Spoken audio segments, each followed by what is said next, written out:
Looking for how to fix settings keep stopping or setting has stopped problem on Samsung Galaxy 1.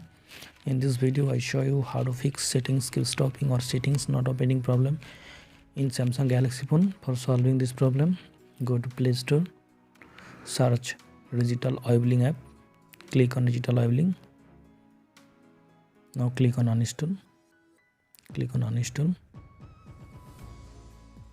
Now I hope that this method fix settings keep stopping or setting not opening problem. Thanks for watching. Don't forget to subscribe Tamal's Guide.